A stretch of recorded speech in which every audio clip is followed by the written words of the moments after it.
Hey everyone, it's me, Ari Rashid. I'm your anthropologist and sociologist. Please hit the like button, share this video, subscribe to the channel, become a member of the channel, check my novels on Amazon, and donate in the links below. Thank you. Endorsement. What is endorsement? Endorsement implies that someone or a group of people support you having a specific outcome. Whether the outcome is getting a job, whether the outcome is marrying someone, whether the outcome is you starting your own business, endorse simply means people did their due diligence on you, they research you, and they're confident that you're capable and trustworthy to do a certain job, marry a certain individual, or to be involved in a certain activity. That's what endorsement means. Endorsement means you have someone or a group of people behind you willing to stand up for you and risk their reputation for you. Now, people can encourage you, people can congratulate you, but endorse you is a whole nother level.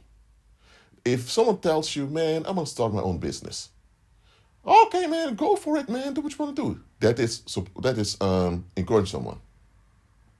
Unless someone says, yo, I just registered my business, man. Here's my VTA code.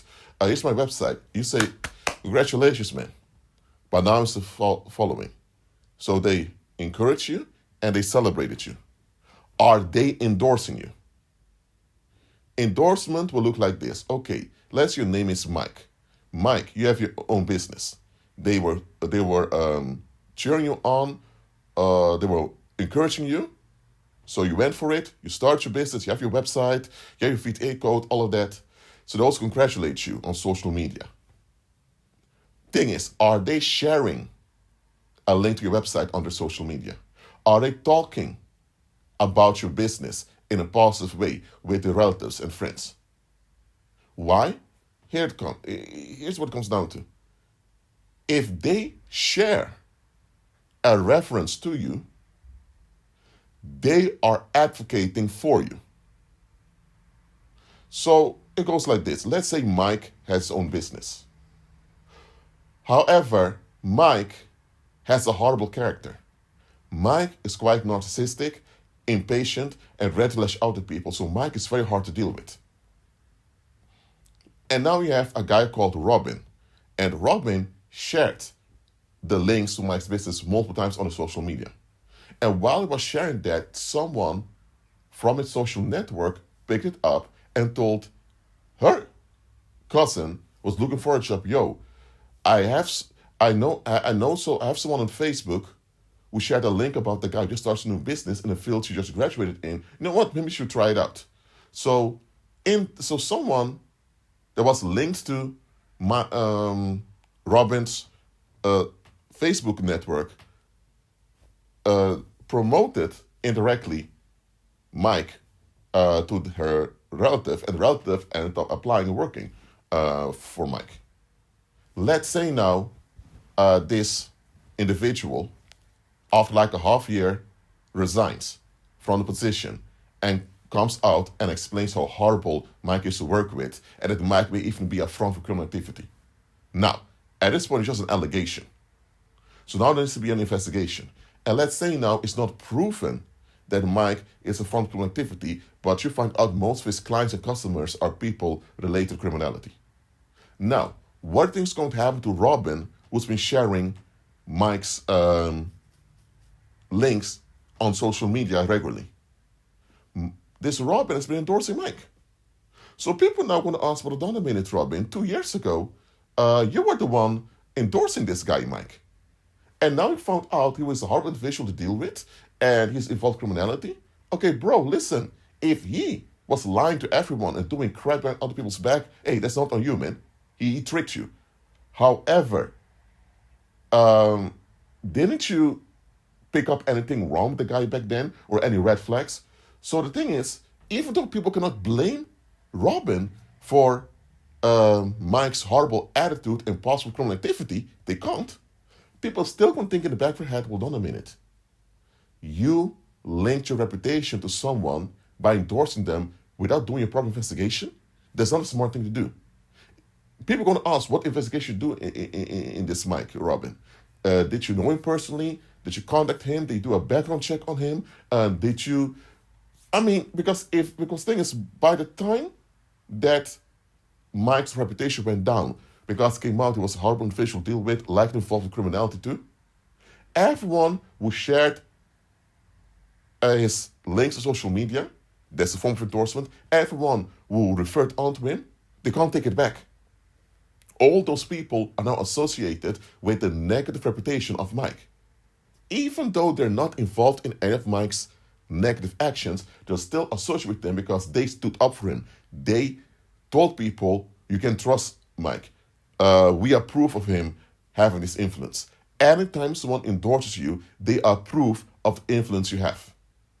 If you're applying for a job and the recruiter wants to have a reference letter, what's actually going on is that the recruiter wants to know, are there people out there approving you moving on with your life and having this position? Now, I know this is a bit spiritual, but just think about it. Let's say now someone's name is Kevin, and Kevin applies to work at a bank. Now, if Kevin applied to work at a barbershop, that would be something completely different. At the barbershop, you don't deal directly with sensitive information of other people. With the bank, it's a whole different world. Well, when it comes to work, I mean. The world's the world, but you get what I'm saying. So now, if Kevin applied at the barbershop, then think, okay, can you cut people's hair? You can do it? Well, okay, you got a job. With the bank, they have to account to the public why they hired this individual. Because this individual, Kevin, will have access to do sensitive data information of many people. And people want to feel safe with the bank, so they want to know that the bank is hiring the best people that are capable towards them. So let's say now Kevin applies to work at the bank. But Kevin's uncle is a drug pin who spent years behind bars. And some other relatives of him are known to be troublemakers out there. Now, that's not Kevin. He's not like that. However, he's associated now with the criminal and toxic reputation of his family. So, anyone who gets involved with Kevin, even though they're not directly involved with Kevin's relatives still affect how people perceive Kevin. That's just how it is. Unless Kevin would move to a whole nother country and break all contact with his relatives, as long as in the same country as his relatives, people will associate him with his relatives. That's how it goes. And besides that, Kevin, even though Kevin's not a bad guy, he has some toxic tendencies also. Now, there are a lot of people out there with toxic tendencies. But the thing is, not everyone has a criminal, toxic family reputation like Kevin does.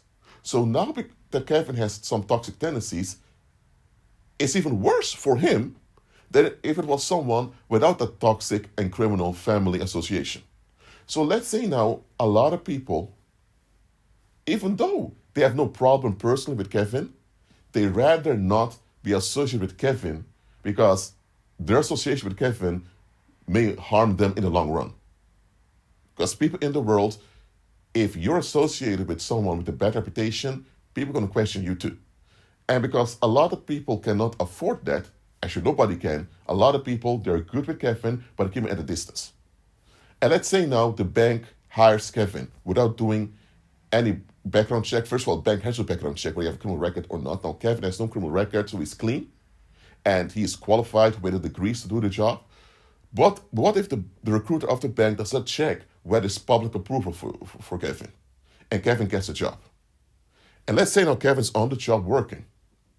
And one day, Kevin is kind of, he becomes very quiet because he needs to calm down. Because Kevin has some difficulty communicating with people. Now, there are a lot of people who work at the bank with communication issues. But because Kevin now has this association with criminality and toxicity in the community, it automatically reminds people that, but this guy's from a background where a lot of people are out of their minds, criminals, gangbangers, all of that. And let's say now the customers and clients of the bank figure this out. Or worse, the competitors of the bank. They can say, man, At least at our bank, we don't have people from criminal backgrounds over here. Now, does Kevin have a criminal background? No. I couldn't mention Kevin by name? No, because if they do that, it would be slander and they can be sued. But the association of Kevin's relatives with Kevin alone is a bad thing. So now they hire Kevin. As a result, a lot of people find out through social media that there's a bank employee over there whose relatives are in criminality, they're breaking the law, doing tons of other stuff. And guess what? People may say, yo, those are his relatives, whoever this bank employee is, not him himself. Even though people may agree with it agree with it on a rational level, psychologically speaking, it's going to decrease the trust in the bank. Why? Because people are going to think, okay, but if you can hire people who has links to a toxic background, that toxic background will affect the individual and eventually also affect the work they're doing and also us who are clients or customers of this bank. So now the reputation of the bank will go down slowly but slowly, and before you know it, the bank will even go bankrupt. Or other scandals may come out. So that's why the recruiter wants to have 2 reference letters. Just in case later a scandal comes out in relationship with Kevin, the bank can show the public, listen, there are people endorsing this individual. We did our best. And that will save the reputation of the bank. On the other hand, the people that wrote endorsement letters, people will ask, okay, but you endorsed Kevin. Were you not aware this individual has some controversy with him or her, whatever? So now the people that endorse Kevin, they don't get the fire, they don't get the charge from the public.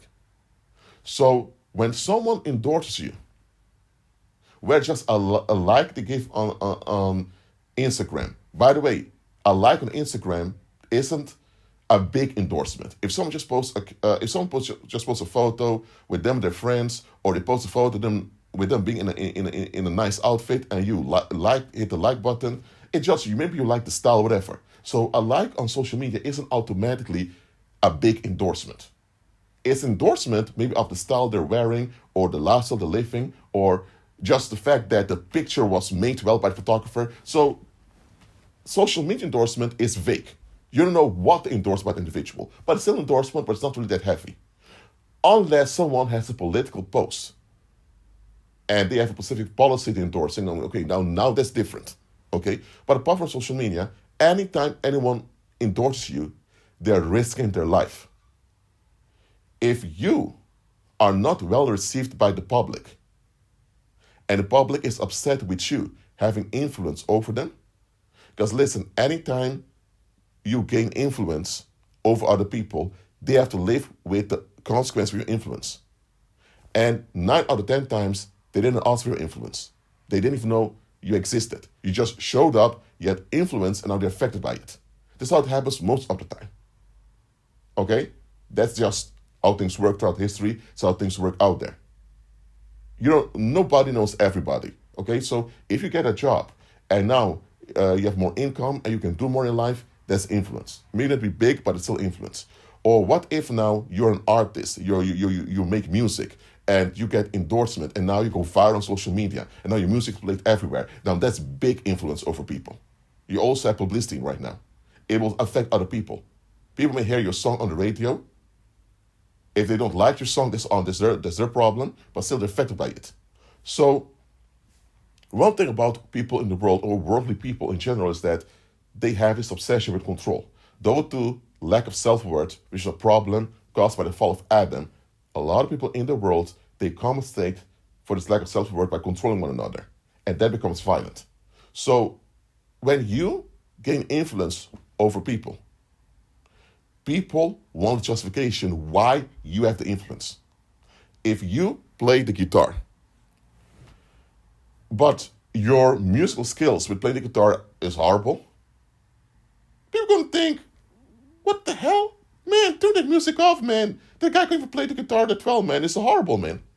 But what if now there's a big record label out there who endorse you? What if there's a celebrity out there with established fame who referred on to you, who talked well of you? Let me tell you, your guitar skills may be of less desired quality, but just because there's an establishment whether it's a record label or a celebrity that represents an industry that endorse you, that endorsement, whether it's just a social media like, a research social media, or an actual statement they made online, or something said during an interview, that endorsement will outweigh your lack of talent playing the guitar. Why? Because people will perceive you as safe. So the public now understands that you have a team behind you that's influence over them. So if they go against you, they have to go against the whole industry. And if they go against the industry, they also have to go against the lawyers that support us. People have to go against the legal system. So it's going to be quite exhausting and embarrassing. And because nobody wants to go through that, once they see you have the endorsement of an establishment or someone who's part of an establishment, they'll say, oh, you know what? The guy needs to train a bit more. He's just a beginning artist, man. Yo, we just began as an artist 2 years ago, man. He's still in development, man. You just give him 5 years to practice his skills and he'll get better. Think about it. Before the people found out you were endorsed by an establishment or someone from an establishment, they thought, man, I don't want to hear this, man. This guy's horrible. They were going off at you, complaining, cussing you out. They don't want to hear your music, blah, blah, blah. But now they find out this endorsement, they realize that, you know what? There's not just some random individual out there without any connections putting their songs out there. This is someone that is supported, and people put their lives at risk standing with this individual. So because people went so far to put their lives at risk by standing with this individual, if we go against an individual, we'll now have to justify why we're doing it, and we also need to fight those people that endorse them. And we don't have any arguments. It will be just us going off. It will make us look bad. So people are like, you know what, we're not going to do this. Now suddenly they're more patient with you. Suddenly they behave better towards. Suddenly some people will get used to you. They may not like you or love you or endorse you themselves, but they'll get along with you. So what I'm pointing out here is that an endorsement often outweighs your qualifications. Now, not always. If you apply to become a pilot at an airline, but you never did flight school, I don't care how many people endorse you, you won't get a job because, listen, for them to let a wannabe pilot to fly commercial aircraft, hey, listen, they're putting everyone's life at risk. They're not going to do that. If you apply to be a medical doctor somewhere at the hospital, but you drop out of medical school, bro, you're not getting that job. They're not going to put the lives of the patient at risk like that. Not going to happen. Now, an endorsement in such case may give you a good credit. They say, you know what? If you finish flight school, you finish medical school, come back. That's what endorsement will do. But just because you endorse in this case doesn't mean automatically you get the job, you get the influence. No. There are cases, however, where endorsement outweighs your qualifications. Look, let's say you move, let's say to Vietnam, for example, or South Korea, or let's say you move to another country, and you have a PhD in a field, and you want to get involved in a project in other country. But guess what? There are also PhDs locally from the country itself who grew up there, were paying taxes over there. If you go there and they give you a job or they give you a position, the people who are PhDs locally are going to feel ignored and rejected because they think, hold on a minute, we grew up here, we're the ones keeping the country going, we pay taxes, we obey the laws of the land, we put up with all the societal restrictions, but some foreigner who never contributed to this country gets a position and has leverage over us. And the people who are not PhDs in the field will think this is a bit weird. You should reward your own people locally who make effort. Now you reward someone, a stranger from abroad, who never contributed to the country, and now they have leverage over us too. That's not going to go well. But what if you have an agency or some politicians, some celebrities from that same country endorsing you with an endorsement letter, or they talk about you on TV or social media, whatever. Now, if they give the position and the locals get upset with it, they have to go against the establishment of their own country. And that's going to be a lot for them to do. So people most likely will say, you know what, let it go. Or they may still be critical of you, but they'll behave themselves. But if you go there and you get a position, and you have leverage over those locals who didn't even who didn't even have the chance to get the job or the position. Now you can have a lot of people hating on you, and at some point people gonna take it out on you. Now you're in danger. So there are times an endorsement outweighs your qualifications. Then there are times where endorsement only helps you, but also outweighs your qualification. For example, you want to get something in the medical field, or you want to do something in aviation. You know what I mean? Now, what this has to do with the underworld?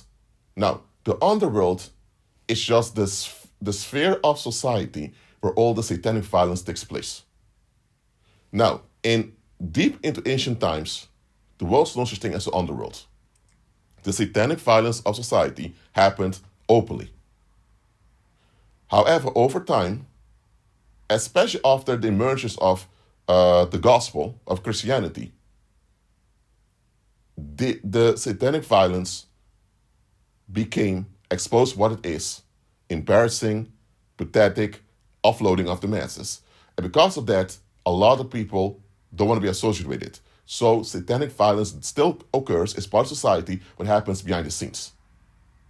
And that behind the scenes involves criminal activity, involves things like human trafficking, sex trafficking, prostitution, racial violence. I mean, all the things that will make the community look bad are forced to the background. And then you have people involved in this behind the scenes activity.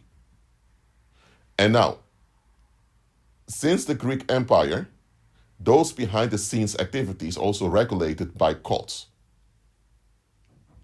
So the underworld is similar to the dark web. Now the dark web is still the internet, but it's this sphere in the internet that's hard to find and where a lot of dark, unacceptable things happen. Well, same with the underworld. The underworld as a whole itself is a cult that worships Apollo and other Greek deities. So there's a difference between a criminal and an outlaw. An outlaw is someone who does crime individually, or sometimes with other people, similar outlaws to them. A criminal is someone inaugurated into the underworld. So they're part of this cultic worldwide network. There's a big difference. An outlaw, if they sell drugs on the streets, apart from the police arresting them, criminals will do a check on them, and if they found out they're not inaugurated anywhere in any criminal movement or any criminal enterprise, guess what? They're not part of the worldwide cult. So now they'll get a warning. Either join us, go to the rituals, or you get killed. An actual criminal doing this knows the rules of the underworld and how to operate. Now, the underworld isn't just criminals. It also involves scandalous practices or establishments people don't want to talk about, like witchcraft schools, black magic schools, whatever. Now, the underworld is pagan. Not every pagan is part of the underworld, but the underworld, everyone there is pagan. Okay? And one thing you need to understand about the underworld, those underworld figures who are involved in this, they know that there are other underworld figures who are out of their mind, ready to take them out or use violence against them. They know that the official authorities may also arrest them or take action against them. And they know the public may tolerate them, but the public will not openly endorse them. You may have a criminal gang that's harassing migrants. And let's say the locals are racist and don't want migrants around. In this case, the public does secretly endorse what the gang is doing, but never openly say that because that will expose them. So if they see those criminals harassing the migrants, they will look the other way.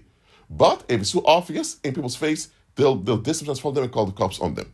So underworld figures, they know how the masses operate. They're pagan themselves. The pagan, remember, they have this practical attitude towards life that pagans have by default. Now, other individual pagans out there who are out of their mind, yes.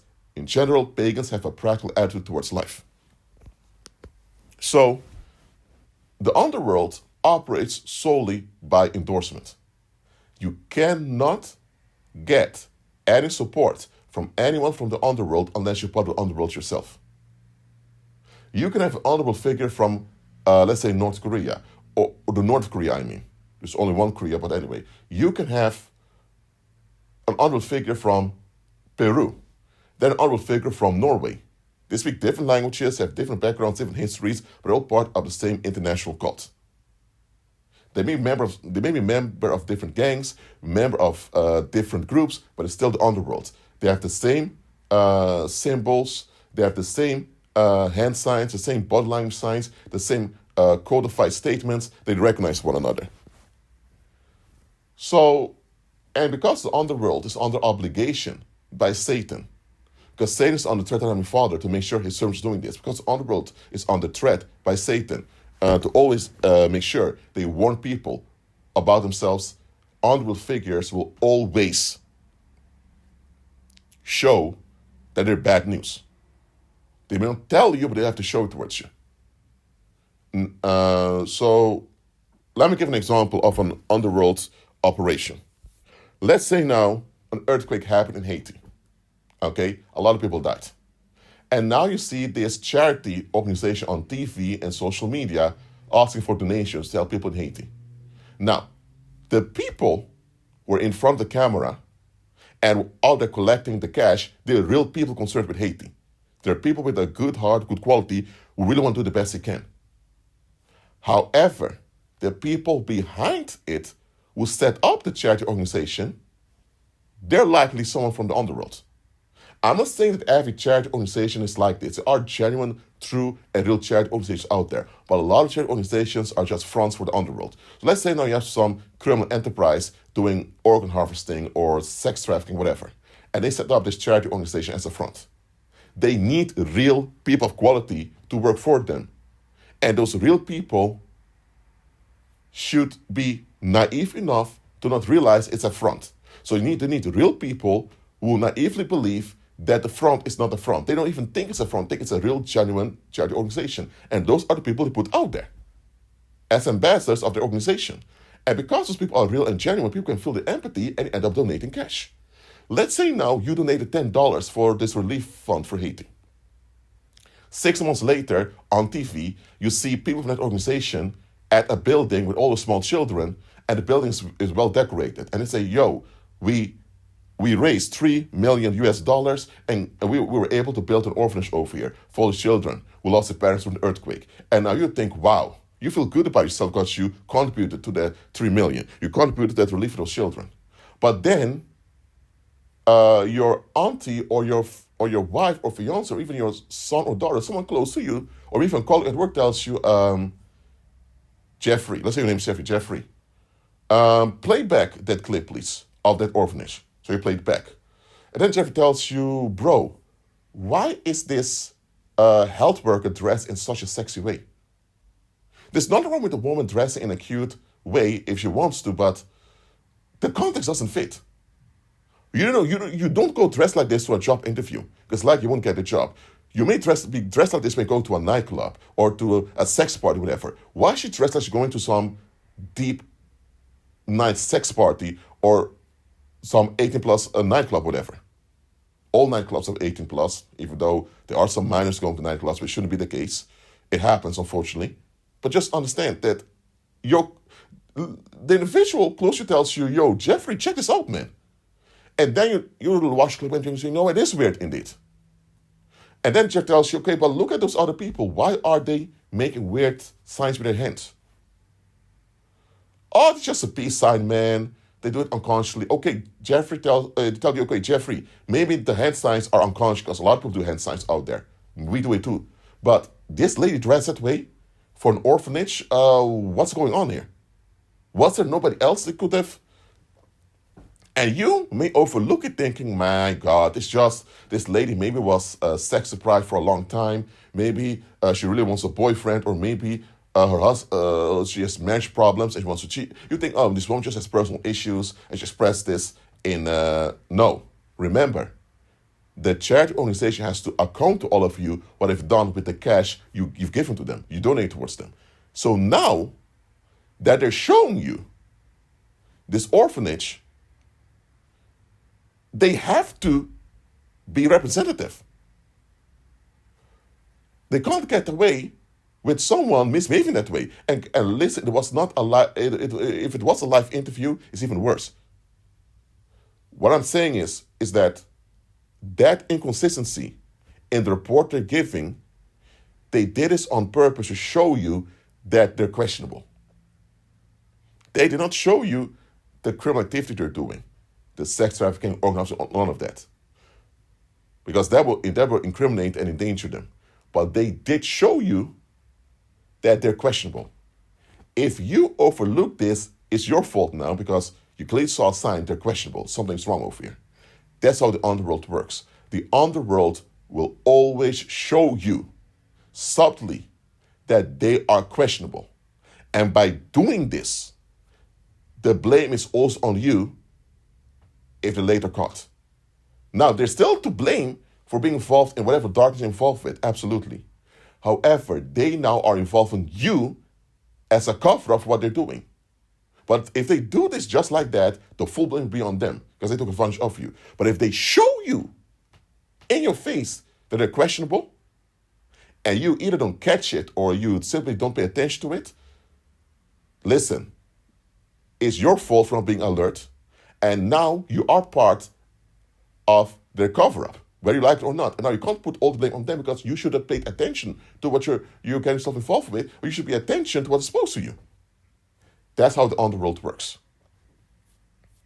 So, in the underworld, you can only get in through endorsement. By the way, don't join the underworld. Hell no. If you're in the underworld and you want to get out, but it's quite dangerous for you to get out, there are people out there willing to help you. Okay, just trust the Heavenly Father, repent to Him, it will guide the way for you. And here's another thing you know about underworld. Even though the underworld is pagan, dark pagan, and not dark from skin color, but dark of negativity, there are people out there who are not reprobate. Not everyone in the underworld is a reprobate. Now, there are many reprobates in the underworld, don't get me wrong, but not everyone is a reprobate. Some of them still have a heart for their communities. So you may have underworld figures behind the scenes who are endorsing you, but of course they can't endorse you in the open because they're underworld figures. If they endorse you in the open, it's going to make you look bad and harm your reputation, so they'll keep themselves back. If you are out there in the community, whether you're a believer or unbeliever, especially if you're a believer and you're doing good things that help and benefit the community, you're contributing to the community in a constructive way, let me tell you, there are going to be underworld figures endorsing you, but will never come in the openness endorsement because that will harm you, because they're underworld figures, and they're smart enough not to do this. But behind the scenes, they'll have your back. And let me tell you, when the underworld has your back, that doesn't automatically mean that you are facilitating their crime and their scandals. They don't even want you to do that. They value you as a quality human being that contributes to the community. Because those underworld figures, they have relatives and family also in the public. They have to go home too. They're human too. So you doing well to the community, they want that. But they also know that there are a lot of people out there in the world who are just wasteful people that will either seek to sabotage you or take you out. Underworld people understand this because they're dealing with such wasteful people on a regular basis. So they know, okay, there's a guy, Roshi Dust over here, or that guy, James Smith or whatever over there, they're doing good things for the community. From the bottom of their heart, voluntarily. These men, they ought to be honored, but there are also a lot of wasteful people out there that want to sabotage them, fight them, all of that. You know what? Let's help these guys out. Let's join these online spaces and check for all these people come against them, and we'll deal with them. Now, they know you didn't ask them to do all of this. They know that. However, because they endorse you based on the quality and reality that your quality is needed, they will behind the scenes endorse you and act on your behalf. And the Heavenly Father sometimes will use even people from the underworld to keep you safe and keep you going. Some of you are listening to this video right now. You had underworld figures who knew about you, and they were the ones threatening people behind the scenes that had plots against you. Maybe you had a job, and there were people ready to file lawsuits against you, making false allegations just to destroy your reputation. And it was an underworld figure figured this out, and that individual with his gang came to our hospital saying, listen, You either leave this guy or this woman alone, or we're going to make life hard on you now over here. And we know where you live, so cut it out. And because of that, you were left alone at a job and you continued. But what you did notice is a lot of people began to avoid you. Why? Because those people got visits from underworld figures telling them, hey, leave this individual alone.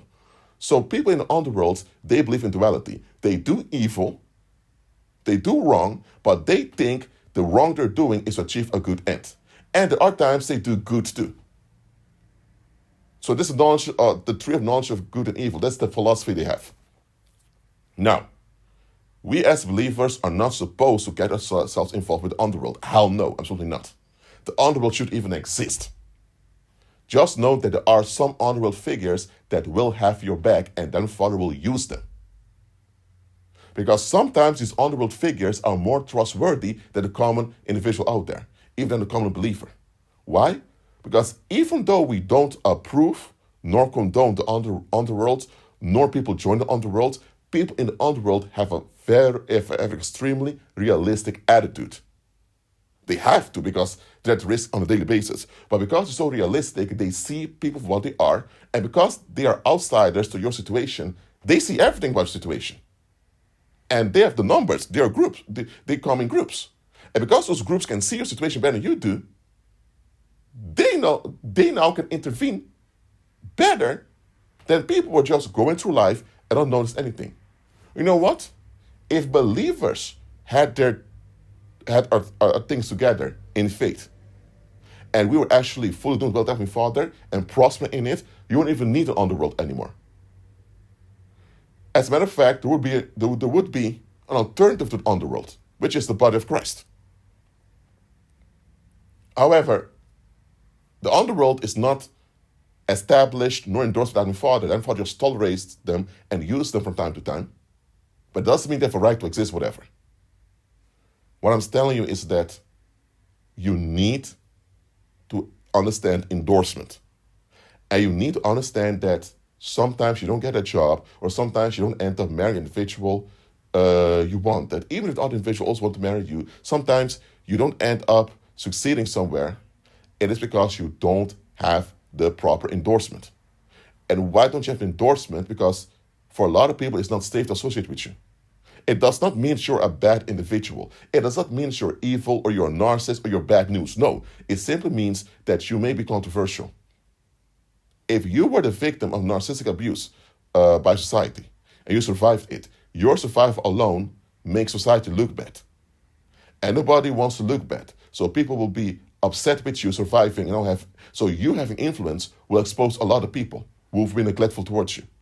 And because you have so many people who are against you having more influence, guess what? If people endorse you, and because they have more influence, whose lives can be at risk now? Them and their relatives and people around them. So sometimes, because you're a bit controversial, you don't get endorsement. Now, I don't know who's listening to this video. I don't know your life. I don't know you, nor the people around you, nor your situation. So I can't say that this is the case for you. If this message does not apply to you, does not apply to you. If it does apply to you, it does apply to you. You need to examine what your situation is. Just understand that endorsement is powerful. And people only endorse what they consider safe and what they consider relevant. If people do not consider you to be relevant, then likely they will not endorse you. Relevant means you matter to them and the people around them. If you're someone making music and people can't stand your music, but you're part of the same nationality, then they know you're part of the nationality of us. If you break through in your music that we can't stand to listen to your music, that's not your fault, it's ours. You breaking through will make us as a group look good. One of us is relevant now. That means all of us will benefit off of this. You know what? We're going to share your links. We're going to talk good about you. Or we're going to criticize you over and over again. And by criticizing you over and over again, we keep your name floating around. And there's also a form of give you relevance. Even though it's not endorsement of being a fan, even though the critics of you, even being critical of you, will keep you relevant. You know what I mean? But if you're a musician or an artist, and you're not part of people's nationality, or your breakthrough will not directly affect them in a constructive way, then people will not consider you relevant, and they will likely not endorse you. Or what if you are part of their nationality, or you are part of their religious group, or you are somehow linked or related to them, but realize that you have some controversy with you, so endorsing you may be a risky thing that may backfire on them. If people perceive your potential influence as a risk for their well-being or their reputation, then you may be relevant indeed, because what you're doing is important, or who you're around, or what you're doing is important to the public. But because your potential influence may backfire on them if they associate with you, because you have a lot of enemies or a lot of people who are against your influence, they will not endorse you. People endorse what they consider relevant and safe, especially safe. You may be relevant to these people, but if you're not safe to endorse, because their endorsement of you may work out bad for them, they will not do it. So it's important to remember this as believers. That's why we're also commanded in the New Testament, as far as it depends on you, be at peace with all men. We're not told to be toxic people pleasers. There's nothing wrong with pleasing people. Pleasing people is natural and healthy, but toxic people pleasing is not. We're not told to be toxic people pleasers, okay? We're not told to be that. What we're also not told to be is to be busybodies who are fighting all the time. Now again, you cannot prevent people from forming a bad opinion about you. What you can do is not give an opportunity for people to justify the bad opinion of you. Now, if people form a bad opinion about you based on their own unrest, they just project their unrest onto you. That's not to do with you. You can't prevent that because you have no control over what goes on in their mind. What you can do is make sure they have no opportunity or excuse to ventilate unrest onto you. So that's why being at our best all the time is shutting down any excuse that people may have to use against us. Why? Is let me tell you, you're better off people complaining about you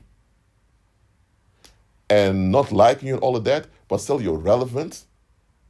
And you're relevant because you're good quality. If you're relevant because you're good quality, people have no choice but to endorse you. Because if they don't endorse you and you have good quality and a good attitude out there, it's going to look bad on them. But if you have good quality, but you're always involved in arguments and fights, and, and people now have a legitimate excuse, not a reason, but an excuse to talk bad about you, guess what? You just sabotage your own future and your own influence. Because anyone now associated with your influence is associated with all these fights and arguments you're in continuously. And people are going to think a certain bad way about them too. Look, I'm not saying that PR and branding should be of a main concern to a believer, but those things do matter. Why do you think a lot of corporation companies pay millions to do a good branding or PR for their company and for the people? Why do you think governments use billions of the tax cash that people are paying in order to make sure the country has a good reputation? Because they know these things matter. It's time for us to learn foreign relations as believers and use them effectively. The underworld understands this. That's why they have all these fronts to hide the bullshit they're doing, so they can have at least some type of life amongst the public and blend in. Believers should be more smarter than the underworld. We should be outdoing the effectiveness of the underworld. I'm not telling you that we should be part of the underworld's activities, no, but we should be outsmarting their effectiveness. How come the underworld is more effective than many believers? It shouldn't be like this. How come now there are times that my father, out of necessity, uses underworld figures for the sake of believers, because a lot of believers are incompetent and ignorant. It shouldn't be like this. Well, that's it for now. Keep on growing in Christ. Be at peace, and I see you on my next live stream. Donate the links below. Hit the like button. See you next time.